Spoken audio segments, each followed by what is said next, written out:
a Deus, queridos. Vamos voltar para o nosso tema. O Isaías viu, né? Você leu ontem conosco, Deus na sua santidade dentro da sua casa, lá no céu, aquele templo. Isaías teve essa revelação, ele viu para passar para si mesmo e para o povo, para dizer: Deus existe, Deus quer falar conosco. Eu vi ele tem uma casa. Então, olha só, santidade na tua casa. Então, a santidade lá em cima, a santidade aqui embaixo. Foi isso que Jesus disse na oração do Pai Nosso. Mateus 6, 7 em diante. Não, é 9 em diante, quando a oração do Pai Nosso. Senhor, seja feita a tua vontade aqui na terra, como no céu. Santificado seja o teu nome no céu e na terra. Bem, olha só, o que Jesus veio fazer e o que os profetas que vieram antes dele vieram fazer. Santificar a terra, ou melhor, ter uma terra exclusiva para Deus. Por quê? Porque se Deus não habita na terra, quem habita na terra é o diabo. Só tem dois donos da terra, é Deus e o diabo. Se eu decidir que eu não quero me submeter a Deus, eu estou me submetendo a meu inimigo, estou ajudando o meu inimigo a me destruir, e estou dizendo ao inimigo: vem morar em mim, a casa está vazia. Eu me lembro, isso foi Jesus que disse em Mateus 12, viu, irmão, que nós somos uma casa, um ser humano, qualquer um, tá? Pode ser rico, pobre, pastor ou não, evangélico, católico, espírita, maçom, islâmico, qualquer um, budista, qualquer religião, nós somos uma casa. Quem mora dentro dele, Deus ou o diabo? E Jesus disse: se eu for um perverso, Mateus 12, 45, quem vai morar dentro de mim é o diabo. Entendeu? Então vocês têm que ter sempre essa questão na sua vida, essa consciência. Qualquer ação minha de maldade que eu não me arrependo, o diabo está dentro de mim, o diabo está me usando.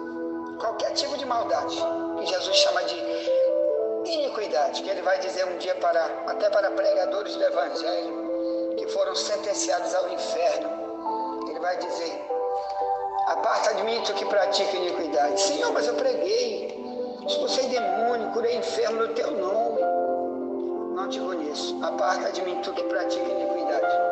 Mateus 7, 23. Então, meus irmãos, tenha cuidado com isso, porque ele quer santidade. Não é tua pregação, não é tua oração, não é tua igreja, não é teu diploma, não é teu terno, teu vestido. Ele quer tua santidade. Isso vale mais, até mesmo para o diabo. O diabo não teme tua roupa, tua pregação, teu diploma. Ah, eu fiz 1000 cursos de teologia. O diabo não tem medo disso. Sabe que o diabo não tem medo? Santidade, porque ele sabe que o Deus Santo anda com os santos. O Deus Santo não anda com os ímpios. Pode ser os pregadores, o Papa Francisco, pode ser o rei da maçonaria, pode ser os príncipes da Inglaterra, de qualquer país. Deus não anda com ímpio. Deus anda com os santos, com o povo santo. Você já estudou ontem conosco. Amém? O Paulo diz: não te prende a um jugo desigual com os infiéis, que comunhão há da luz com as trevas, das trevas com a luz, porque teu corpo é o templo do Espírito Santo. Vocês são o templo do Deus vivente. 2 Coríntios 6, 14 ao 18, ele diz: então sai do meio deles, diz o Senhor, eu vou te receber, eu vou ser para ti pai, e tu vais ser para mim filho e filha, diz o Todo-Poderoso. Largue tudo que é imundo. 2 Coríntios 6,17. Largue tudo que é imundo, eu vou te receber. Então, meus irmãos, andar com Deus não é uma brincadeira, porque Ele quer ou com Ele, do jeito dele, onde Ele não quer. Quero falar sobre isso. A santidade convém à sua casa. Bem querido Davi, que escreveu no ano 1000 a.C., escreveu o Salmo 93.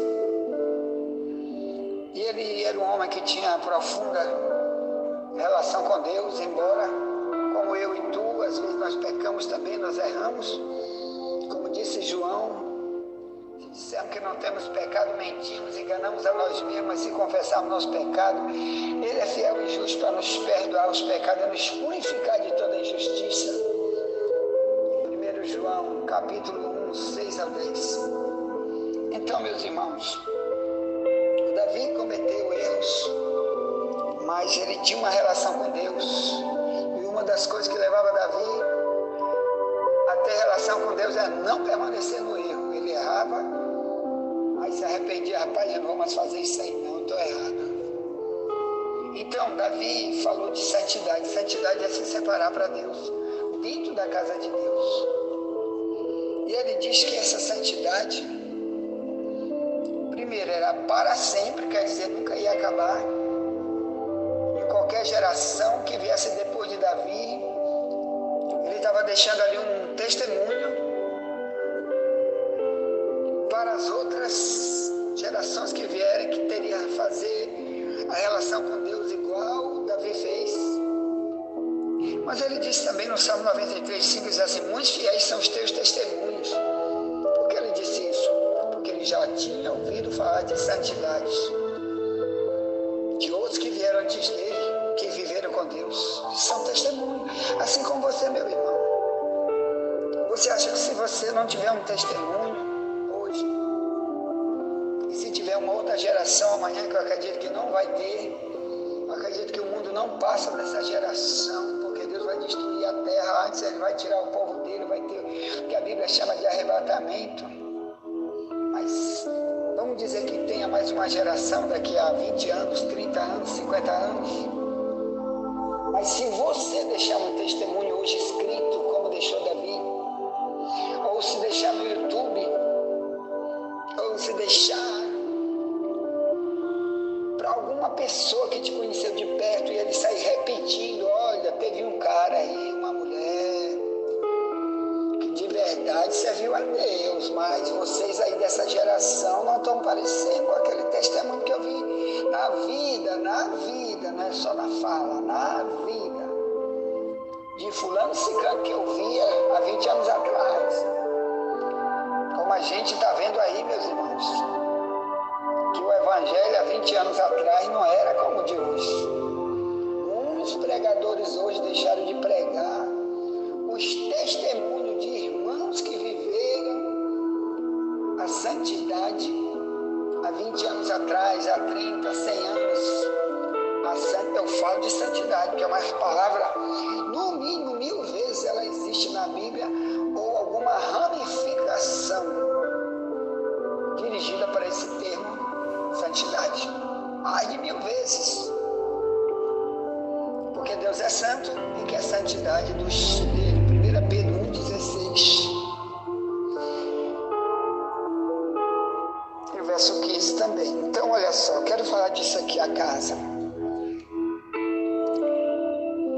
A casa de Deus, na época de Davi, era o prédio onde eles se reuniam.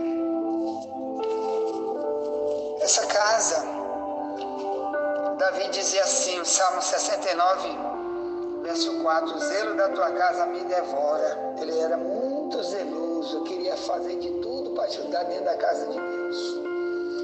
O prédio onde o povo se congregava, ia multidões para ali, para orar, para adorar. Que prédio era esse na época de Davi? Na época de Davi não existia ainda um prédio de tijolo.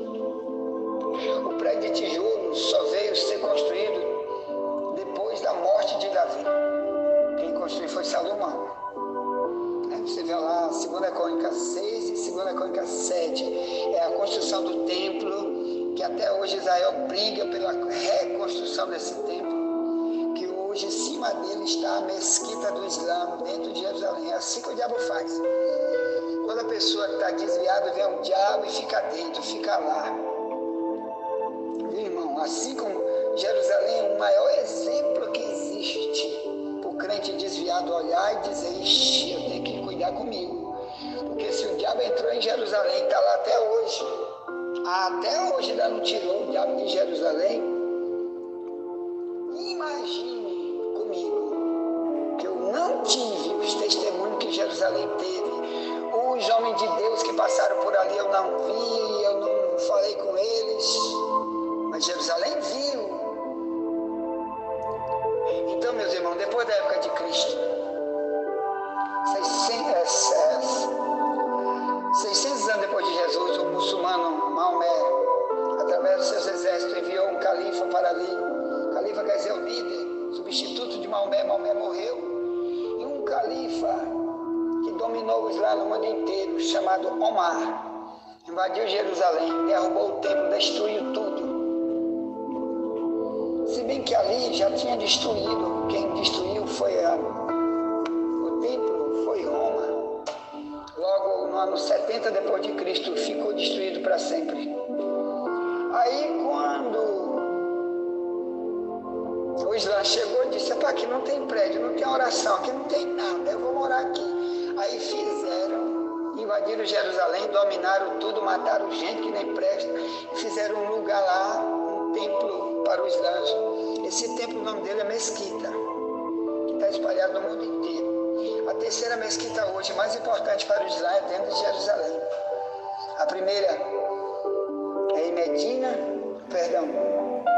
a primeira é em Meca, onde Maomé nasceu, na Arábia Saudita. A segunda mesquita mais importante do mundo para o Islã, o segundo templo de adoração, é em Medina, onde Maomé fez o seu exército, né? E a terceira é lá em Israel.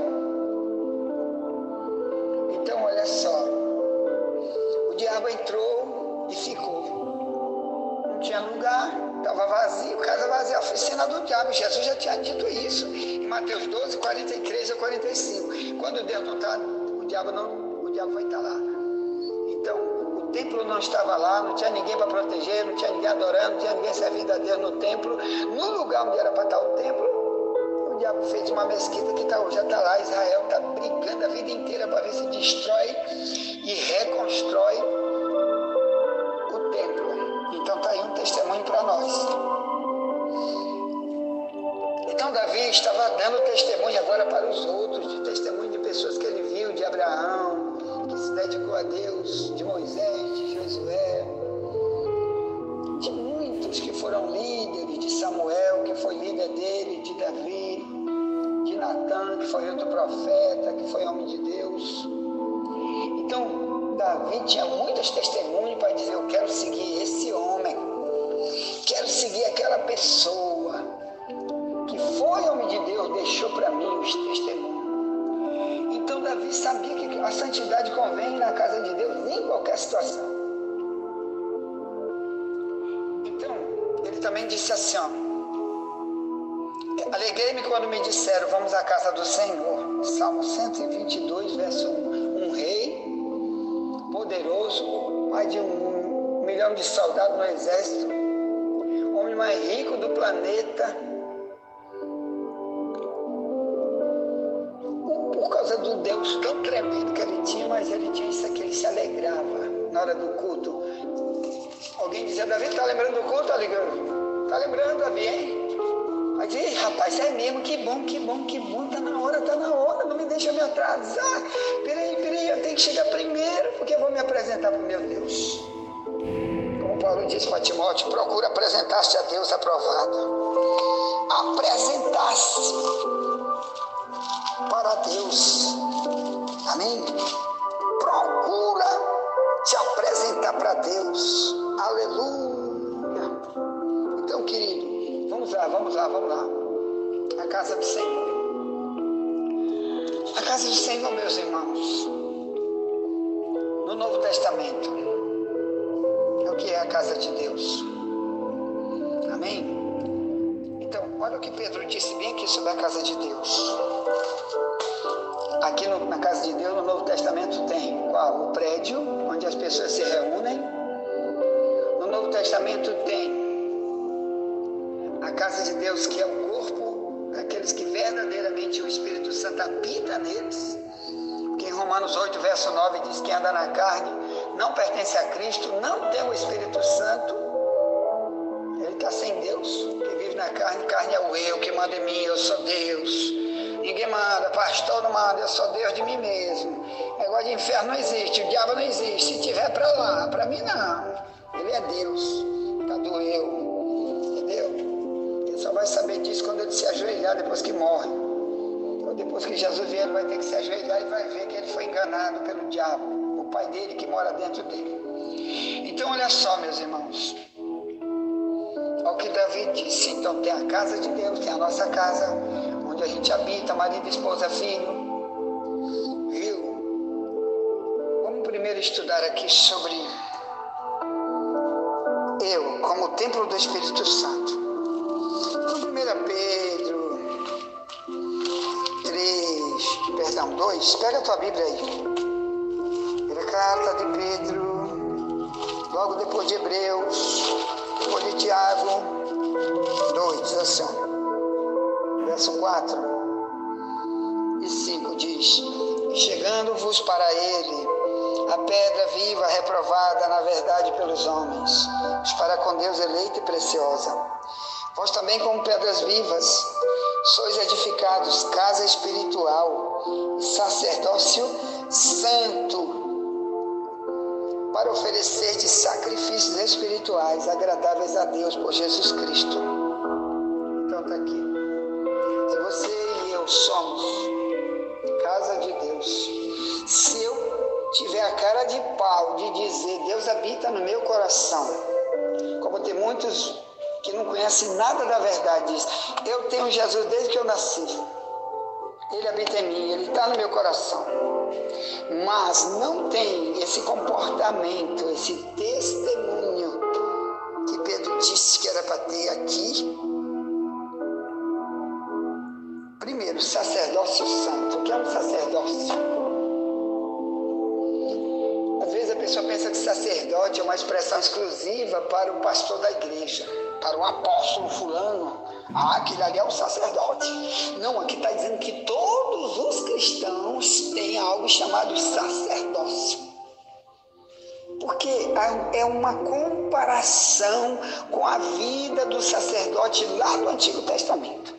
Qual era o papel do sacerdote? Levar o povo a Deus, levar ministrações a Deus, louvar, adorar, pregar, testemunhar e etc. Unindo pessoas a Deus e principalmente sua própria vida. Tanto que Pedro diz aqui sobre o sacerdócio, 1 Pedro 2,9, diz: vós sois a geração eleita, o sacerdócio real, a nação santa, o povo adquirido, para que anuncieis as virtudes daquele que vos chamou das trevas para a sua maravilhosa luz. Vós que no outro tempo não era povo de Deus, mas agora tu é povo de Deus, que não tinha alcançado misericórdia, mas agora alcançaste misericórdia. Então não fique botando no pastor da tua igreja a culpa se a igreja está vazia. Não fique botando culpa. Se você acha que tem que ter mais isso na igreja, se a igreja tem que estar limpa, se a igreja tem que ter isso, ter aquilo, porque você também é responsável pela igreja e pelas almas que estão lá fora. Não põe a culpa em teu líder por nada. Quando o trabalho também é teu, você também é servo, você também tem serviço. Qual? Ser um sacerdote. Ah, pastor, mas eu não tenho nenhuma carteira de missionário, de diácono, de obreiro. Naquela época, Pedro não estava dizendo aqui, primeiro recebe uma carteira aí para te pregar, evangelizar, trabalhar para Deus, ajudar a igreja, dizimar, ofertar, fazer a igreja crescer, investir na obra. Não, ele não está dizendo isso. Primeiro pega uma carteira aí, primeiro deixa todo mundo te ungir como líder, não sei de quê, de louvor, não sei de quê. Não, ele está dizendo, você já é uma pedra viva. O que é isso? Você está construindo um prédio para Deus, na tua vida e na vida dos outros. Paulo compara aqui nossa vida espiritual com uma construção que nós estamos fazendo para nós. Amém? Como? Com santidade.